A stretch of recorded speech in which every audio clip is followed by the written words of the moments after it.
This little guy is what I use to anchor my awning and solar panels to my camper. And you can use this to anchor almost anything to your camper as well. Let me show you how I make them and how I use them.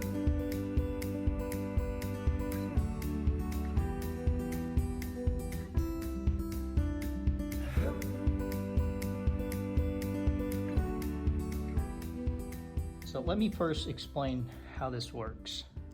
This here is the aluminum molding, and this is the channel where this 1-inch vinyl insert will go in and then kind of finish it off. This particular molding is for the roof edge. The roof is here and the wall will be on this side where the longer lip is. They make a other version where there is no lip on either side, where used to cover the seams of the finish. But if you got one of these, you're in business. You can use this anchoring system. The way it works is you get the nut unbolted. So this is the T-nut, and I call it T-nut, but I think it's actually called weld nut.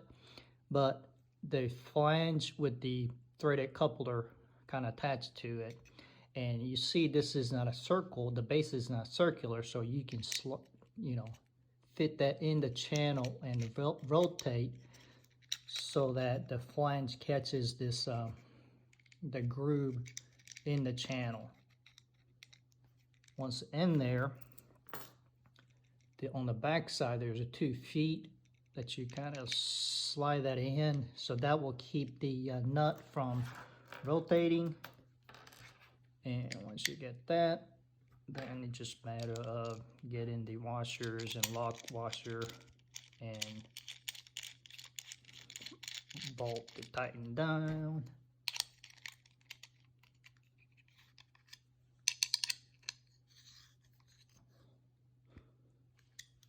So now this block is securely anchored to the molding, which in turn that means it's actually anchored to the camper. So I was able to anchor this, and what's the big deal, right? And some of you may already start to feel the possibility or understand the possibility, and then maybe you got some creative juice flowing. But this right here is just a base.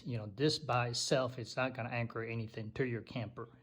Now, what you can attach to this, that will allow you to anchor whatever, now almost whatever, to your camper. And so I got some examples, so let me show you.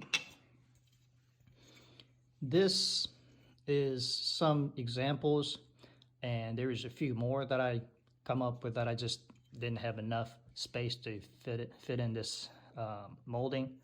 But the first one here is what I use to anchor my awning, and this group here on the end is so that I can snap the temple, aluminum temple, and that's kind of goes around the side of my camper, and or this hole could accept the insert the end of temple to secure that way as well. So one example is to mount your temple. The other example is something like this, where I have a 1-inch wide slot cut into the piece of aluminum, and what I'm thinking is to thread the webbing to anchor a backpack or something like the bag or some sort for the to your camper. So that's my future project.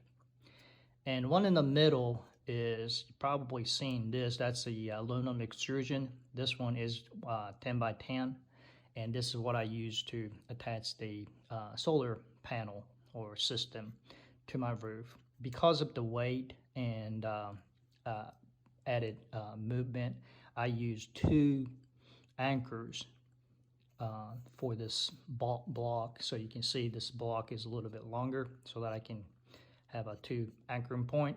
But this here, the aluminum extrusion here, has so much more accessories and different types of anchor that goes with this. And they make a bigger beam or wider. And so to expand this onto your camper, I mean, that's a big deal. There's so much more you can do with this.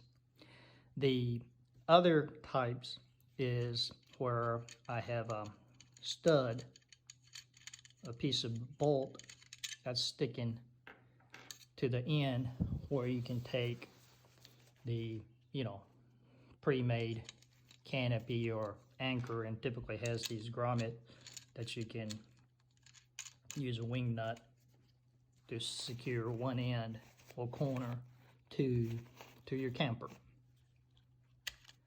And this last one is basically the same thing, but but just a bigger bolt. This is a 1/4-20. This is 5/16. And so if you have a bigger hole or some other means that you want to, or other object that you want to attach to that has a bigger diameter, then you can use this type. The other thing possible, this is the bowl for the ram mounts, and that it can easily be mounted onto this block, and then this has its own ecosystem so that you can expand this to anchor cameras or other things to your camper. Let me quickly show you my very scientific test that just kind of show you how strong this system is. You can see I anchor the molding and hang a rope and pull myself up, and I weigh about 150, 155 pounds, and that helped me fine. And I only used 2 screws to anchor the molding to the 2x4s, and you felt very solid, and I feel like it's a very sturdy setup, at least to support 150 pounds. And so I think this is a very secure way of mounting lightweight stuff, awning, solar panel, things like that. Okay, so all the parts you need, first of all, is the marine grade HDPE. That's high density polyethylene, and it comes in black, white, or gray. Actually, there may be other colors, but that's what I got. And it has a little bit of texture on the top and bottom, and it's very durable. Marine grade is actually UV stabilized, so you can use it outside, and that's the type that I would recommend. And now, my intention is to just mount it on the camper and leave it outside. So, I think to me it's important to have some type of a UV protection. But if you wanted to go cheap, I suppose other type of a plastic or wood or other material would work, but there may be additional maintenance that may come with it. And the T-nut or the weld nut, it's the diameter is 5/16, and the thread is 18, and this is a stainless steel, so again, more for the durability and corrosion resistance. And screw or the bolt is, again, every hardware is stainless steel, and 5/16, and the length is 5/8. And depending on the application, you may want to use the longer one if you wanted that bolt to be sticking up a little higher. And of course, washer and split lock washer to keep it everything in place. So material wise, very simple, but stainless steel is the key, and then also marine grade HDPE. Okay, now let's talk about the details. This is a 3D model of the block, and as you can see, the overall dimension is 1 inch, by 1 inch, and the thickness is 1/2 inch thick.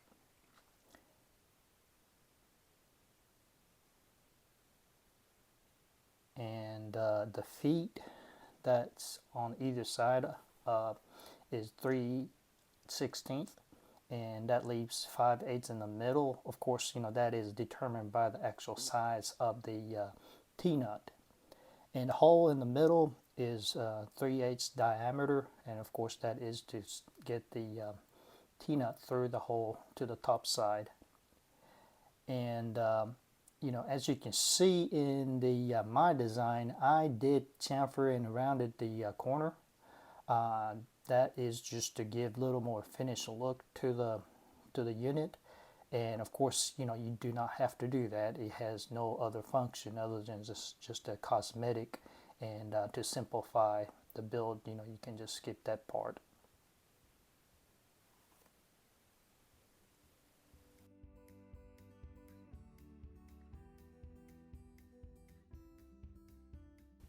Okay, now I'm going to show you some of the step-by-step build process. And the first thing you do is take your 1/2 inch HDPE sheet and just cut them into 1 inch strips. And I use table saw. It does not have to be that precise, so I assume you can use hand saw if you don't have table saw or track saw or circular saw, whatever that will get you the 1 inch strips.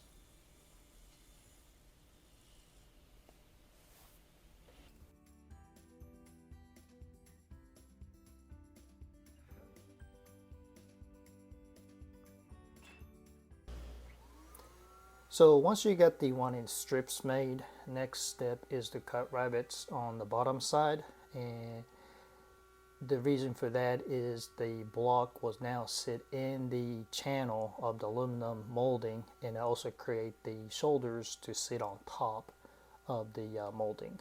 And I'm using router table. That's probably the simplest way. You could certainly use the table saw.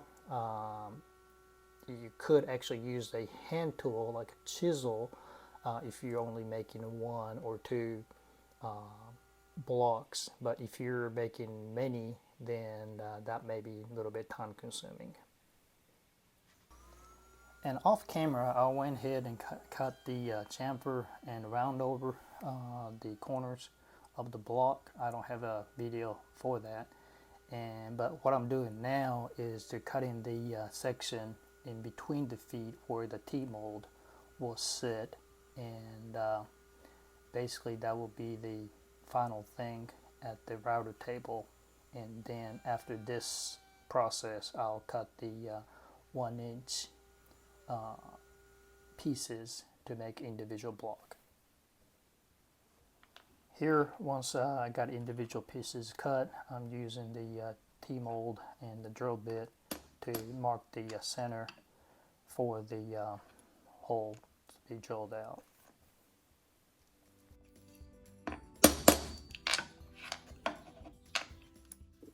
The final process is to drill a hole through the center, and that's it. You're done. That's your anchor block made.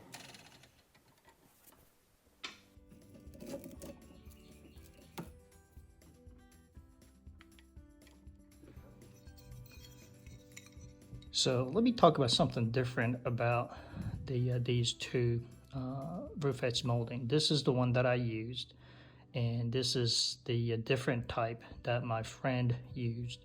And this was very hard to bend. He said this is very easy to bend. Now if you look closer, let me actually have this is obviously a black one, this is a silver one. And if you look closely, see the black one is slightly smaller inside of the channel. See that?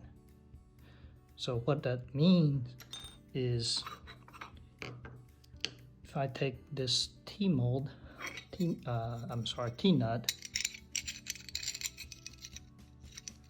it rotates freely all the way around.